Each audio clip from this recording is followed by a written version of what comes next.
मेरा नाम शेख फजल अहमद है। हम बहुत इमरजेंसी में जा रहे हैं पाकिस्तान दोबारा। हम इंडिया अपनी वालदा की ज़ियारत पर आए थे यहाँ पर, और अब ये हालत ऐसे पैदा हो गए, हमको मजबूरन वापस पाकिस्तान जाना पड़ रहा है। हमारा वीजा जो है 45 दिन का वीजा था हमारा। को आए थे आप? हम 15 तारीख को आए थे। तो बॉर्डर जो बंद कर दिया गया, इसको किस तरह देखते हैं आप? क्योंकि मगर ये तो चीज गलत है ना, गलत है ये।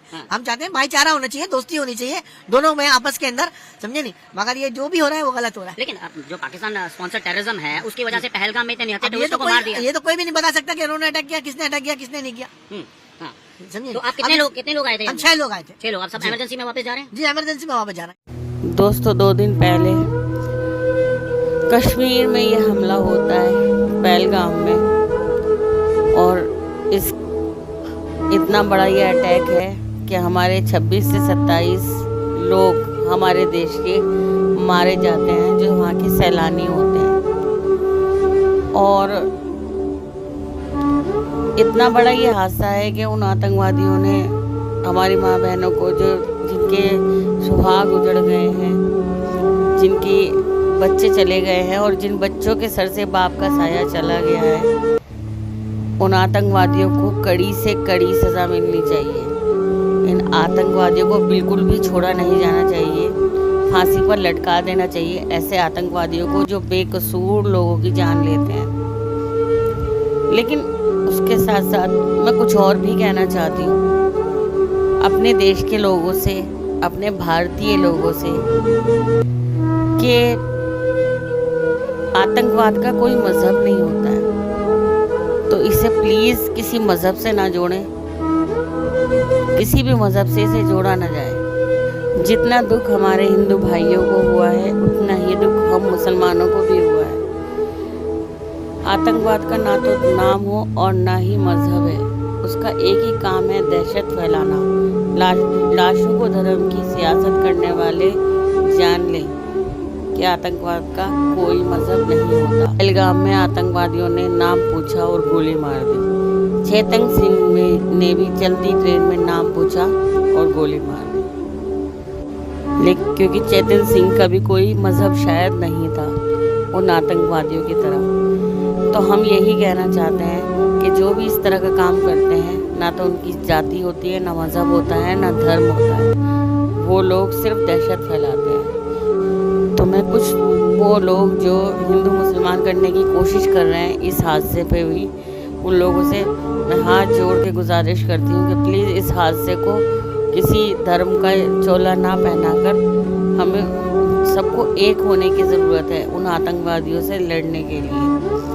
दोस्तों, सीमा हैदर जैसी गद्दार इस देश में है, हमें उसे किस तरह से भगाना है, हमें ये सोचना है। उसकी ही कुछ एक रिपोर्ट लेकर आई हूँ मैं आपके सामने, जो बिल्कुल ये बता देगी कि हाँ उसे जाना चाहिए या नहीं, या वो जाएगी या नहीं। इस रिपोर्ट में खुल के बताया गया है, तो प्लीज़ वीडियो को फुल वॉच कीजिएगा ताकि आपको पता चल सके। मेरा नाम शेख फजल अहमद है। हम बहुत इमरजेंसी में जा रहे हैं पाकिस्तान दोबारा। हम इंडिया अपनी वालदा की ज़ियारत पर आए थे यहाँ पर, और अब ये हालत ऐसे पैदा हो गए, हमको मजबूरन वापस पाकिस्तान जाना पड़ रहा है। तो सुना आपने किस तरीके से भारत में रहने वाले पाकिस्तानी नागरिक इस वक्त डर में हैं, दहशत में हैं।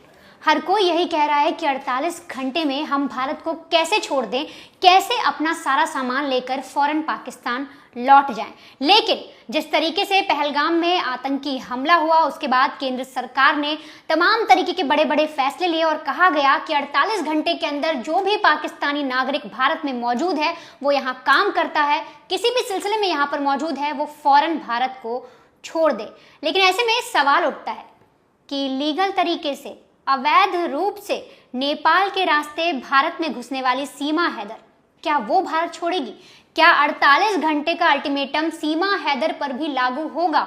ऐसे में तमाम तरीके के सवाल उठ रहे हैं, क्योंकि जो सीमा हैदर है, आपको याद होगा पबजी खेलने के दौरान उन्हें सचिन मीना, जो नोएडा के रहने वाले हैं, उनसे प्यार हो जाता है। उसके जरिए वो चुपचाप अवैध तरीके से, बिना डॉक्यूमेंट्स के, बिना वीज़ा के, कोई भी उनके पास ऐसा मान्य डॉक्यूमेंट नहीं था, और चुपचाप नेपाल के रास्ते वो भारत आती हैं। भारत में वो नोएडा पहुंचते हैं, यहाँ पर सचिन मीना के साथ कई दिनों तक रहती हैं, और करीब 1 महीने बाद जब उनका भेद खुलता है, जब पोल खुलती है, तब ये पूरा मामला तूल पकड़ता है। और सीमा हैदर जो है वो पूरी तरीके से अवैध रूप से भारत में आई थी, तो ऐसे में सवाल उठना लाजमी है, क्या जो सीमा हैदर है वो भी भारत को छोड़ेंगी? क्योंकि जब सीमा हैदर का केस सामने आया था, जब तमाम तरीके के चीज़ें सामने आई थी, तो आरोप भी लगा था कि वो पाकिस्तानी जासूस हो सकती है। ऐसे में जो सीमा हैदर हैं वो पूरी तरीके से सुरक्षा एजेंसियों की निगरानी में भी थी, उनसे पूछताछ भी हुई थी, लेकिन धीरे धीरे जो मामला है वो कोर्ट तक पहुंचा। कोर्ट में अभी ये मामला चल रहा है, पर जो सीमा हैदर है उन्होंने अपना जीवन सचिन मीना के साथ शुरू कर दिया, उन्होंने एक बच्चे को जन्म भी दिया। लेकिन ऐसे में जो सवाल है, जो कई सारे यूजर्स हैं सोशल मीडिया पर कह रहे हैं और अपना गुस्सा निकाल रहे हैं और साफ तौर पर कह रहे हैं कि सीमा हैदर को हिंदुस्तान छोड़ना चाहिए। 48 घंटे में जो आदेश दिया गया है कि सारे पाकिस्तानी नागरिक जो हैं वो भारत को छोड़ें, तो ऐसे में सीमा हैदर तो एक गलत तरीके से अवैध रूप से हिंदुस्तान में घुसी हैं और ऐसे में उनको हिंदुस्तान छोड़कर जाना चाहिए। और अभी तक जो सीमा हैदर है, भले उन्होंने सचिन मीना से शादी की हो, लेकिन उन्हें कोई भी ऐसी नागरिकता नहीं मिली है, भारत की नागरिकता उनके पास नहीं है और वो अवैध प्रवासी हैं, अवैध प्रवासी के अंदर आती है, तो इसीलिए उन्हें जो हिंदुस्तान है उसको छोड़ देना चाहिए। लेकिन जब हमने इस पूरे मामले में कुछ एक्सपर्ट से बात की, जानकारी निकालने की कोशिश की, तो पता लगा कि जो उनका पूरा मामला है वो कोर्ट में चल रहा है और ऐसे में जो उत्तर प्रदेश की राज्य सरकार है, राज्य सरकार इस पूरे मामले में फैसला ले सकती है कि सीमा हैदर को पाकिस्तान भेजना है या फिर नहीं।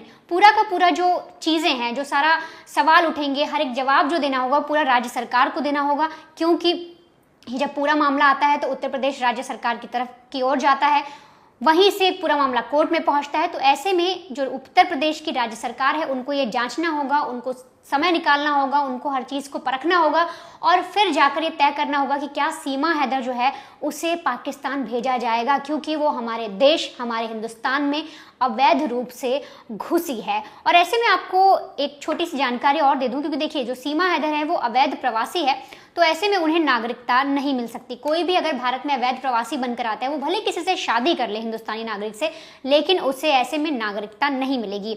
अब अवैध प्रवासी होते कौन है? तो दरअसल देखिए, बिना पासपोर्ट और वीज़ा के अगर आपके देश में कोई घुस आए इलीगल तरीके से, तो वो अवैध प्रवासी बोला जाता है। इसके अलावा वैलिड जो डॉक्यूमेंट्स होते हैं वो भी नहीं होते, क्योंकि जब सीमा हैदर के डॉक्यूमेंट्स की बात आई थी तो वो 2 अलग अलग तरीके के डॉक्यूमेंट्स पेश कर रही थी, जिसमें से अभी तक सही कौन सा है ये भी नहीं पता लगा। तो जो डॉक्यूमेंट्स थे वो भी वैलिड नहीं थे। और यहाँ तक कि जब कोर्ट में पूरा मामला चलता है, अभी तक ये पूरा मामला कोर्ट में चल रहा है, उनको लेके जांच पड़ताल भी की जा रही है, लेकिन ऐसे में ज़्यादातर जो लोग हैं, ज़्यादातर सोशल मीडिया यूज़र हैं, वो साफ तौर पर अपना गुस्सा निकाल रहे हैं, बोल रहे हैं ये महिला भी अब भारत में नहीं रहनी चाहिए। पाकिस्तान से कोई शख्स आता है, लीगल तरीके से आता है, हम उसको सिराखों पर बिठा लेते हैं, आप हर कोई उसको प्यार दे देता है। यहाँ तक कि जो सचिन मीना है वो उनके साथ रह रही हैं, अपनी ज़िंदगी शुरू कर रही हैं, आस पड़ोस में एकदम ऐसे रह रही हैं जैसे वो हिंदुस्तान की नागरिक हो। लेकिन उन्हीं के देश पाकिस्तान से कुछ लोग आते हैं, यहाँ पर फायरिंग करते हैं, टूरिस्ट को मारा जाता है, आतंकवादी गतिविधियाँ होती हैं और यहाँ पर हिंदुस्तान जो है वो ऐसे लोगों को सिराखों पर बिठा रहा है। तो बहुत सारे यूजर्स हैं वो भड़के हुए हैं और साफ तौर पर कह रहे हैं कि सीमा हैदर को भी यहाँ से जाना चाहिए, 48 घंटे के अंदर सीमा हैदर को भी भारत छोड़ देना चाहिए। तो वहीं जो एक्सपर्ट्स हैं उनका कहना है कि राज्य सरकार इसमें इनपुट देगी, वो अपना फैसला सुनाएगी, उसके आधार पर ही ये सारी चीज़ें तय होंगी। लेकिन ऐसे में जो उनका जो बच्चा है उस पर भी कई तरीके की एक क्वेश्चन मार्क उठता है कि वो कहाँ रहेगा। क्या वो जो सीमा हैदर के द्वारा जिस बच्चे को जन्म दिया गया है, क्या वो जो बच्चा है वो सचिन मीना के साथ रहेगा, या अगर सीमा हैदर को पाकिस्तान भेजा जाता है तो वो भी उनके साथ पाकिस्तान जाएगा।